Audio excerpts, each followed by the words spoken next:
Welcome to the November 13th, 2023 Library Board meeting. I call this meeting to order. We do have a quorum. At this time, I'll entertain a motion to approve the minutes from our last meeting of May 8th. Motion to approve. All right, do I have a second? Seconded. All right, so moved. Oh. All in favor say aye. Aye. Any opposed? All right, so moved. Our first order of business is to discuss the library board bylaws. So I'll turn that over to Ms. Donna to lead the discussion. Okay, so this is something that we have been talking about for a long time, and we finally have some documents together.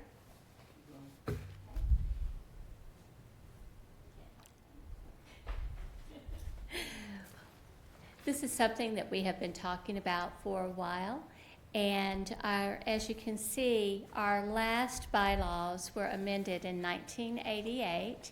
So there's some verbiage in there that is outdated.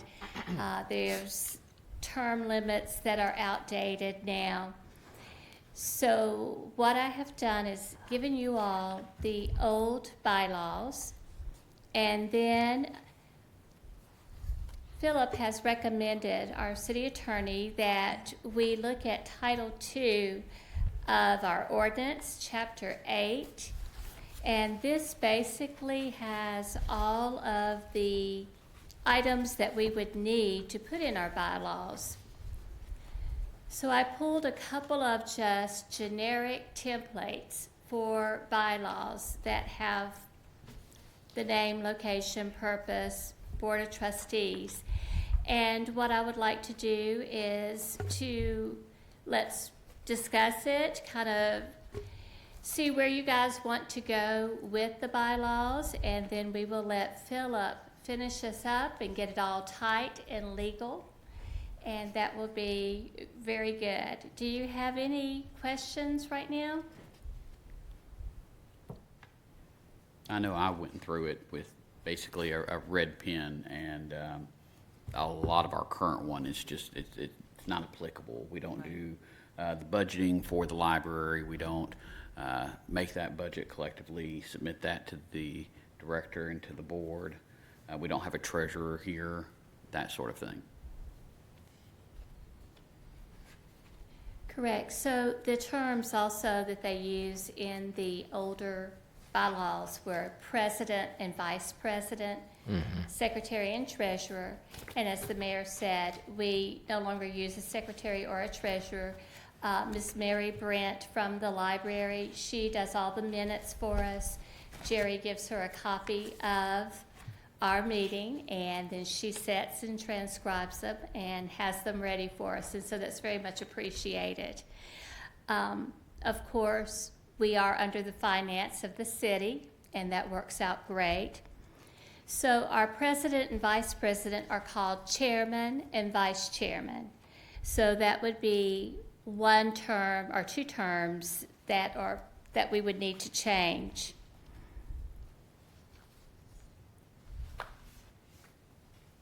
Our mission statement, we are working on a mission statement for the city, and when I pulled ours today, I thought, whew, it's a long one.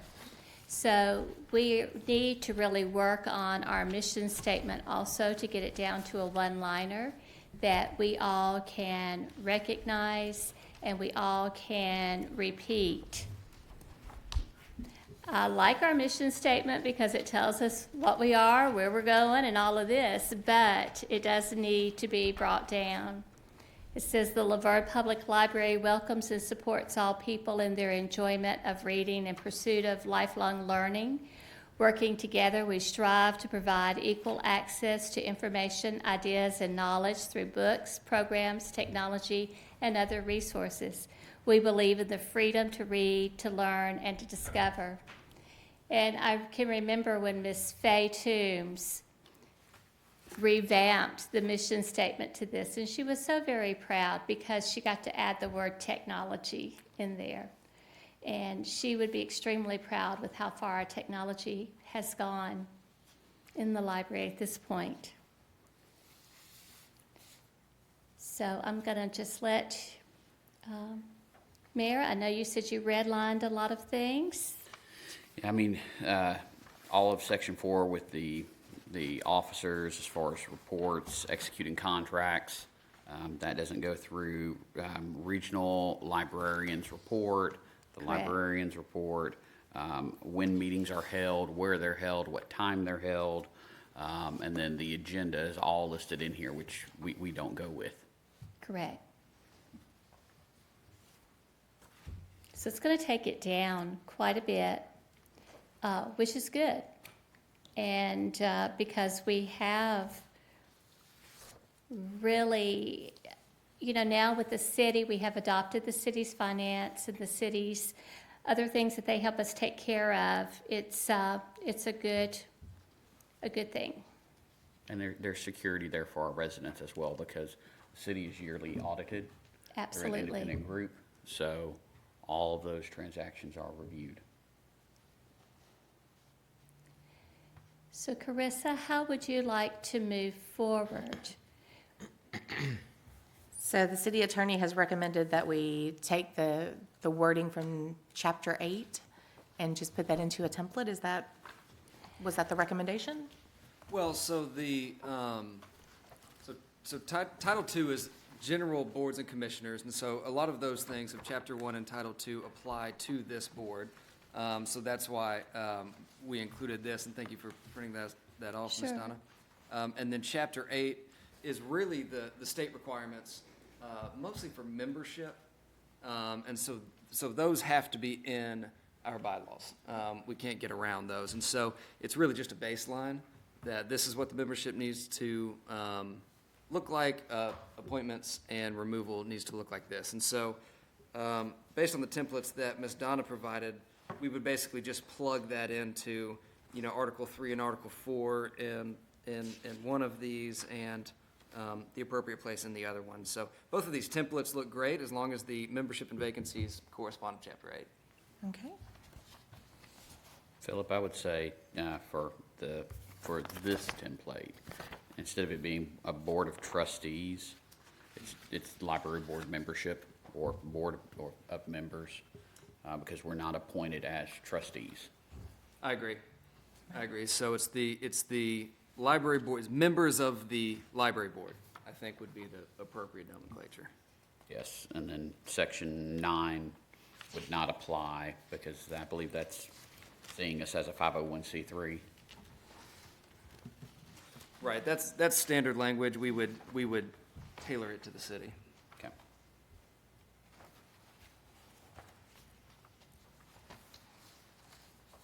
So, Ms. Donna, with looking at, knowing that we're going to need to revise the mission statement, is that something that we're prepared to do tonight and offer suggestions? Or do we all want to come back at our next regularly scheduled meeting with an example of wording? How would you like us to proceed on that? I think it may be good, since I've had a little bit of experience with the city and we've worked on the mission and the vision statement. It may be great for you all to go home and look at some of the strong words that you would think would go with the library, and let's narrow it down to a good, strong statement. We all bring it back, and then perhaps then we would be able to choose a statement that would really suit the library board or the library. I'm sorry, guys, I'm a little bit out of it tonight. Understandable. So would it be feasible to ask if the information from the Chapter 8 could go ahead and be plugged into one of the templates so we could look at that at the next meeting and then add other things that, Absolutely. other recommendations that we would like to see added? I think that would be Absolutely. great. The biggest difference I notice is that in the template with the larger font, it has a provision for the library director, which the other one does not. Oh, let's look at that. And those were just examples, so whatever we need to do, that would be great. That is entirely up to you guys. I do like having the provisions for the library director in there, so what does everyone think? With the two different templates. Looks like that might be one of the only differences.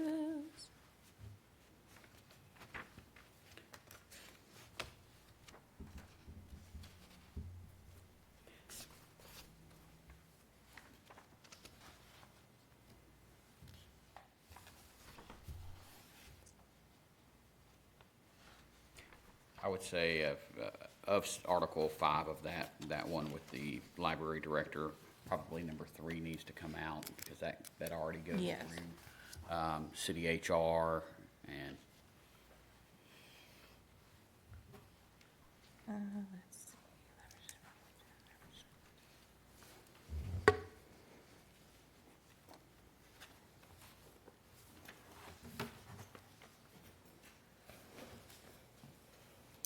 Or if that needed to be left in, it could just be reworded to say that the city HR would evaluate the director's performance. If someone wanted that statement to be left in. Do we need a motion for which template we want to develop or to use? I think he's going to put together Okay. a draft for us. Right. And so we just need to see, because it sounds like there's aspects from both that are being pulled. He's going to put together a draft and then get that back to us.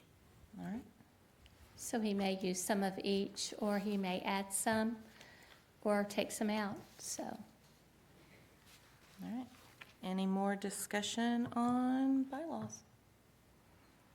All right, Ms. Donna, it looks like we've got some amazing events coming up for the library. I do see on upcoming events that for the city employee Thanksgiving lunch, all city offices are closed from 11 to 1. And And that's tomorrow. yeah, that'll be tomorrow. So public, the library will be closed from 11 to 1, so please make note. Library is also closed for Thanksgiving, November 23rd through the 25th. And then I'm going to turn it over to Ms. Donna to talk about the December events, so she can add all the details. Okay.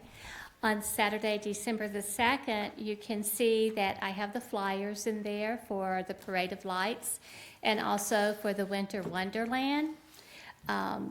It's going to be a great time. It always is. The parade's always a lot of fun. Santa and Mrs. get to ride on the back of the fire truck. And the Parks and Rec does a fantastic job putting together an ice rink that is free to the public.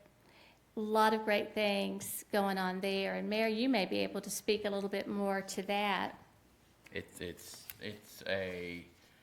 up the entire tennis court. And so it's a lot of fun to get out there, and you can slip and fall in a heartbeat. The skates, that's all complimentary. City takes care of that. We purchased the ice rink a while back, all the materials to put it together. So there have music, lights, Mr. and Mrs. Claus, lots of fun stuff. Sounds like a great time. Then on Saturday, December the 9th, we will have story time with Mrs. Claus at the library at 1 p.m. And then Santa will come in to visit with all the children from 1:30 to 4 or until the last child leaves. We will not leave a child there hanging. If they want to see Santa, they get to see Santa. And if you notice, our library closed for the holidays. December 22nd, 23rd, and 25th are the holidays that we will be closed. Also, the 23rd will be an RDO, a regular day off for us, so that we can make that a long weekend. December 30th and January 1st, we will be totally closed. Now, we will be closed to the public, but the staff will be working on December 26th, 27th, 28th, and 29th. This year, we're going to be doing some cleaning, and then we're also going to be setting up a book sale. We're going to have a book sale starting January the 2nd. We have been saving all of our items so that we can have a nice big book sale. So that will start at opening hours on January the 2nd. That's a Tuesday. Excellent. All right, our library board schedule for 2024. Our meetings are January 8th, March 11th, May 13th, July 8th, September 9th, and November 4th is a tentative date because November 11th, our normally scheduled date, will be Veterans Day. So city offices are going to be closed. Our next library board meeting, so mark our calendars for Monday, January 8th at 5 p.m. Does anyone have any comments? I'm going to say that I am excited about revising the mission statement because Dr. Bishop, from someone who is a scholar within multicultural studies, says that books should be windows, mirrors, and sliding glass doors. Oh, wow. So we want all of our readers to remember that they need to be able to see themselves in the literature. They need to be able to look through windows and see others in literature. And they need to be able to look through that door and decide if it's safe to open the door and walk through into a new world. So, I am super excited about looking at revising that statement and just promoting the freedom to read. That's great. And that's a very profound statement. And I feel like we're going to get some great suggestions. Any final comments? All right, I call this meeting adjourned.